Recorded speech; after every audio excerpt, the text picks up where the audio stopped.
প্রিয় দর্শক, স্বাগত জানাচ্ছি সারাদিনের সংবাদে প্রতিদিনের আয়োজন রাত 11টার শীর্ষ সংবাদে। সারা বিশ্বের গুরুত্বপূর্ণ সব সংবাদের শিরোনাম জেনে নিন শুরুতেই।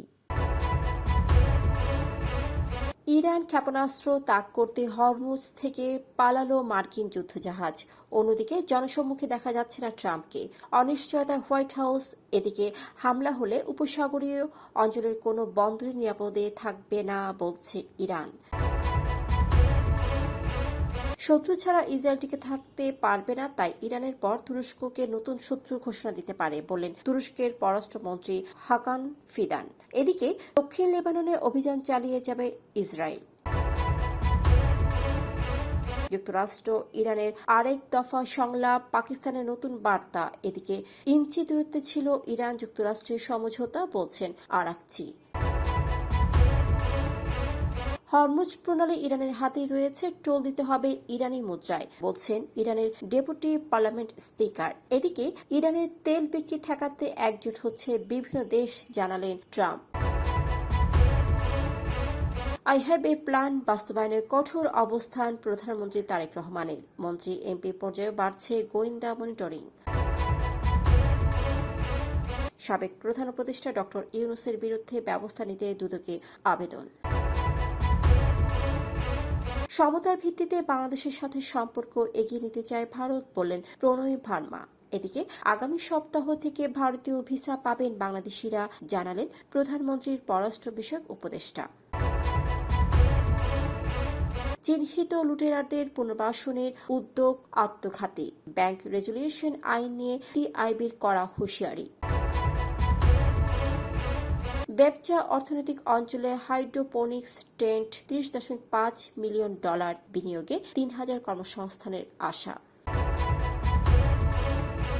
হরমুজ ইস্যুতে এবার সংলাপের আয়োজন করছে যুক্তরাজ্য, ফ্রান্স। শুনছিলেন সংবাদ শিরোনাম, এবারে বিস্তারিত।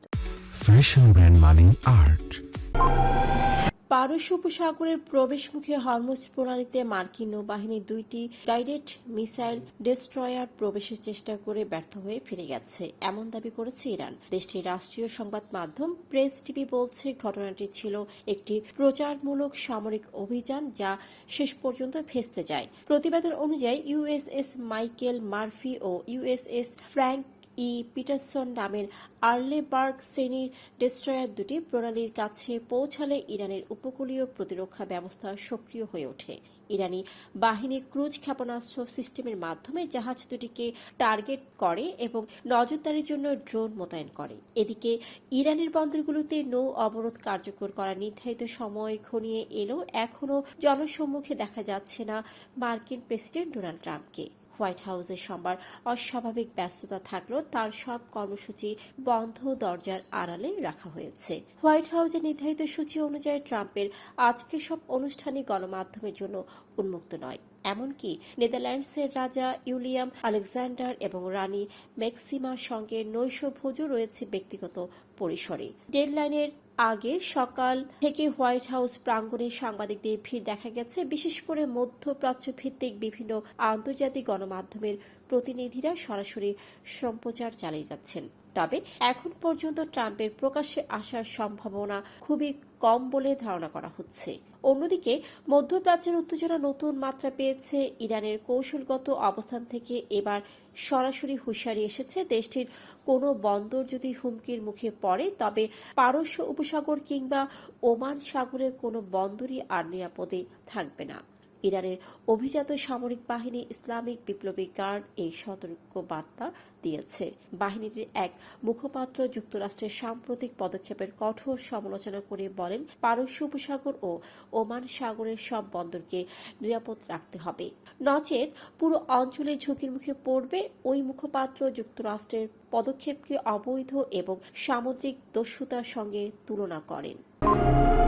দখলদার ইসরায়েল তুরস্ককে নতুন শত্রু হিসেবে ঘোষণা দিতে পারে বলে জানিয়েছেন টার্কিশ পররাষ্ট্রমন্ত্রী হাকান ফিদান। তিনি বলেছেন, ইসরায়েল হয়তো চাইছে ইরানের পর তুরস্ককে নতুন শত্রু হিসেবে ঘোষণা দিতে, কারণ তারা কোনো শত্রু ছাড়া টিকতে পারবে না। সোমবার এক সাক্ষাৎকারে হাকান ফিদান বলেন, যুক্তরাষ্ট্র ও ইরান একটি চুক্তিতে পৌঁছাতে আন্তরিক রয়েছে। এদিকে লেবাননের দক্ষিণাঞ্চলে রোববার ইসরায়েলের ব্যাপক হামলায় অন্তত 5 জন নিহত হয়েছেন। দেশটির সরকারি গণমাধ্যম এ তথ্য জানায়। দেশটির স্বাস্থ্য মন্ত্রণালয় জানায়, এতে যুদ্ধের মোট প্রাণহানি বেড়ে দাঁড়িয়েছে 2055 জনই। বৈরুত থেকে বার্তা সংস্থা AFP এ খবর জানায়। ইসরায়েল বলছে, মধ্যপ্রাচ্যের ভঙ্গুর যুদ্ধবিরতি তাদের হিজবুল্লাহর বিরুদ্ধে লড়াইয়ের ক্ষেত্রে প্রযোজ্য নয়, ফলে তারা হামলা অব্যাহত রেখেছে। অপরদিকে ইরান সমর্থিত এই গোষ্ঠীও পাল্টা লড়াই চালিয়ে যাচ্ছে। যুক্তরাষ্ট্র ও ইরানের মধ্যে আরেক দফা সংলাপ হওয়ার বিষয়ে আশাবাদ ব্যক্ত করেছেন মধ্যস্থতাকারী পাকিস্তানের প্রতিরক্ষা মন্ত্রী খাজা আসিফ। তিনি জানিয়েছেন, ইসলামাবাদে অনুষ্ঠিত সাম্প্রতিক বৈঠকের পর পরিস্থিতি ইতিবাচক এবং স্বস্তিদায়ক রয়েছে। গণমাধ্যম দ্য ডন ও জিও নিউজে প্রচারিত এক বক্তব্যে আসিফ বলেন, আমার বিবেচনায় এখনও নতুন করে আলোচনার উদ্যোগ নেওয়ার কিছু সম্ভাবনা রয়েছে। আলোচনা শেষে যে পরিবেশ তৈরি হয়েছে তা ভালো একটি স্বস্তিদায়ক পরিবেশ। এদিকে ইরানের পররাষ্ট্রমন্ত্রী আব্বাস আরাকচি আজ সোমবার বলেছেন, ইসলামাবাদে যুক্তরাষ্ট্রের সঙ্গে সপ্তাহান্তের আলোচনায় তেহরান একটি চুক্তির মাত্র কয়েক ইঞ্চি দূরে ছিল। এক্সে দেওয়া এক পোস্টে তিনি বলেন, গত 47 বছরের মধ্যে সর্বোচ্চ পর্যায়ে নিবিড় আলোচনায় যুদ্ধ শেষ করতে ইরান আন্তরিকভাবে যুক্তরাষ্ট্রের সঙ্গে সম্পৃক্ত হয়েছিল, কিন্তু ইসলামাবাদের চুক্তির একেবারে কাছাকাছি পৌঁছানোর সময় আমরা চরম অবস্থান, বারবার শর্ত পরিবর্তন এবং অবরোধের মুখোমুখি হয়েছি বলে তিনি জানান। আরাকচির ভাষায় কোনো শিক্ষাই গ্রহণ করা হয়নি। বিশ্ব বাণিজ্যের অন্যতম প্রধান ধমনী হরমুজ প্রণালী নিয়ে নতুন করে স্নায়ু যুদ্ধ শুরু হয়েছে। ইরান সরকার সাফ জানিয়ে দিয়েছে, এই জলপথ দিয়ে জাহাজ চলাচল করতে হলে এখন থেকে দিতে হবে নির্দিষ্ট টোল, আর সেই অর্থ পরিশোধ করতে হবে ইরানি মুদ্রায়। ইরানের পার্লামেন্টের ডেপুটি স্পিকার হাজি বাবাই দেশটির মেহর নিউজ এজেন্সিকে দেওয়া এক সাক্ষাৎকারে এই কঠোর ঘোষণা দেন। এদিকে ইরানের তেল রপ্তানি ঠেকাতে আন্তর্জাতিক সমন্বয়ের ইঙ্গিত দিলেন ডোনাল্ড ট্রাম্প। আসন্ন নৌ অবরোধকে সামনে রেখে তিনি দাবি করেছেন, যুক্তরাষ্ট্রের পাশাপাশি আরও কয়েকটি দেশ একযোগে কাজ করছে যাতে ইরান আন্তর্জাতিক বাজারে তেল বিক্রি করতে না পারে। রোববার রাতে জয়েন্ট বেস অ্যান্ড্রুজে সাংবাদিকদের সঙ্গে আলাপকালে ট্রাম্প বলেন, সোমবার সকাল থেকে কার্যকর হতে যাওয়া এই অবরোধ ইরানকে অর্থনৈতিকভাবে চাপে ফেলবে, বিশেষ করে হরমুজ প্রণালী কেন্দ্রিক পরিস্থিতিতে ইতিবাচক অগ্রগতি হচ্ছে বলেও মন্তব্য করেন তিনি। রাজনৈতিক অঙ্গনে আলোচিত আই হ্যাভ এ প্ল্যান বাস্তবায়নের অংশ হিসেবে সরকার ও দলীয় পর্যায়ে নজরদারি ও জবাবদিহি ব্যবস্থা আরও কঠোর করা হয়েছে বলে দলীয় ও সরকারি সূত্রে জানা গেছে। পরিকল্পনার মূল লক্ষ্য প্রশাসনের সব স্তরে স্বচ্ছতা নিশ্চিত করা এবং মন্ত্রী এমপি পর্যায়ের কার্যক্রম নিয়মিত পর্যবেক্ষণের মাধ্যমে অনিয়ম রোধ করা।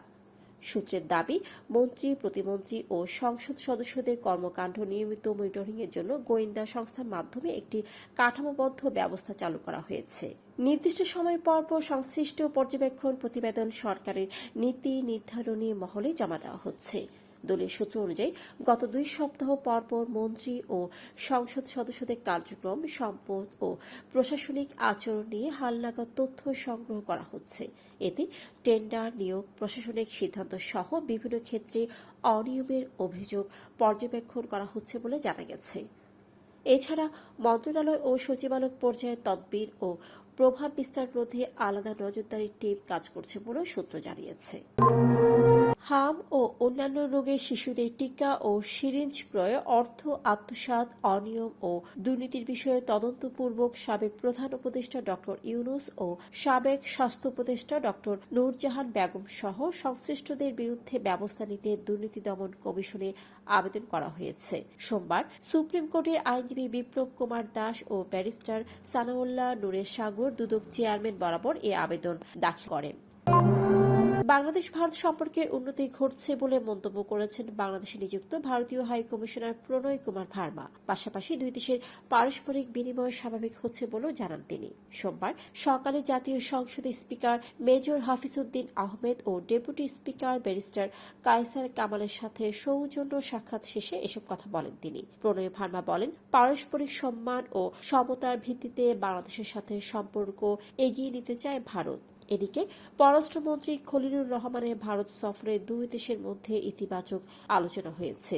বাংলাদেশিদের জন্য চিকিৎসা ভিসার সঙ্গে ব্যবসায়িক ভিসাও চালু করতে ভারত সম্মত হয়েছে বলে জানিয়েছেন প্রধানমন্ত্রীর পররাষ্ট্র উপদেষ্টা হুমায়ুন কবির। তিনি জানান, আগামী সপ্তাহে ভারতের ভিসা চালু হবে। ব্যাংক রেগুলেশন আইন 2026-এ একীভূত হওয়া দুর্বল ব্যাংকের পুরনো শেয়ারধারীদের কোনো ধরনের জবাবদিহিতা ব্যতি রেখে আবারও ব্যাংকের মালিকানায় ফেরার সুযোগের বিধান যুক্ত করার মাধ্যমে সরকার চিহ্নিত লুটেরাদের পুনর্বাসনের উদ্যোগ নিয়েছে বলে মন্তব্য করেছে ট্রান্সপারেন্সি ইন্টারন্যাশনাল বাংলাদেশ। সংস্থাটি জানিয়েছে, এর ফলে ব্যাংকিং খাত পুনরায় দুর্নীতি ও লুটপাটের অভয়ারণ্যে পরিণত হবে, যা আত্মঘাতীমূলক বলেও জানিয়েছে টিআইবি। এর মাধ্যমে ব্যাংকিং খাতে দীর্ঘদিনের অব্যবস্থাপনা, অনিয়ম ও সুশাসনের ঘাটতি দূর করার পরিবর্তে দায়মুক্তি ও বিচারহীনতার পূর্ববর্তী কর্তৃত্ববাদী চর্চা অব্যাহত রাখা হয়েছে বলেও মনে করে সংস্থাটি। বাংলাদেশের রপ্তানিমুখী শিল্প খাতে নতুন সম্ভাবনার দ্বার খুলছে গ্রিন হাউস হাইড্রোপনিক্স ট্রেন্ড উৎপাদন। হংকং চীন ভিত্তিক গ্রিন পিউর হাউসওয়্যার কোম্পানি লিমিটেডের 30.47 মিলিয়ন মার্কিন ডলারের বিনিয়োগে চট্টগ্রামের মিরসরাইয়ে বেবজা অর্থনৈতিক অঞ্চলে গড়ে উঠছে আধুনিক এই উৎপাদন কেন্দ্র। সংশ্লিষ্টরা বলছেন, এটি শুধু একটি নতুন কারখানা নয়, বাংলাদেশের শিল্প বহুমুখীকরণে একটি গুরুত্বপূর্ণ মাইলফলক। মিরসরাই বেবজা অর্থনৈতিক অঞ্চলের তথ্য অনুযায়ী চলতি বছরের জানুয়ারিতে প্রকল্পটি অনুমোদন পায়। মার্চে বেবজার সঙ্গে চুক্তি স্বাক্ষরের পর প্রতিষ্ঠানটিকে প্রায় 22,000 বর্গমিটার আয়তনের 6টি প্লট বরাদ্দ দেওয়া হয়। ইতিমধ্যে কারখানা নির্মাণ কাজের উদ্বোধন হয়েছে এবং আগামী বছরের মার্চ নাগাদ উৎপাদনের যাওয়ার পরিকল্পনা রয়েছে। হরমুজ প্রণালীতে নৌ নিরাপত্তা মিশন নিয়ে আলোচনা আয়োজন করতে যাচ্ছে যুক্তরাজ্য ও ফ্রান্স। বিশ্ব বাণিজ্যের এই গুরুত্বপূর্ণ রুটে নৌ চলাচলের স্বাধীনতা পুনরুদ্ধারের লক্ষ্যে চলতি সপ্তাহে যৌথভাবে বৈঠকের আয়োজন করতে যাচ্ছে তারা। সোমবার বার্তা সংস্থা রয়টার্সের এক প্রতিবেদনে এ তথ্য জানা হয়েছে। প্রতিবেদন বলা হয়েছে, এই বৈঠকে যুক্তরাজ্য, ফ্রান্স সহ অন্যান্য আগ্রহী দেশগুলোকে একত্রিত করে একটি শান্তিপূর্ণ বহুজাতিক উদ্যোগ গড়ে তোলার পরিকল্পনা রয়েছে। এর লক্ষ্য হবে প্রণালীতে নিরাপদ ও অবাধ নৌ চলাচল নিশ্চিত করা। সুপ্রিয় দর্শক, এতক্ষণ আমাদের সাথে থাকার জন্য ধন্যবাদ। প্রতি মুহূর্তে দেশ বিদেশের গুরুত্বপূর্ণ সব সংবাদ জানতে ভিজিট করুন www.saradinersongбад.com। Fashion brand money art. Men's, ladies, and kids wear art. Be smart.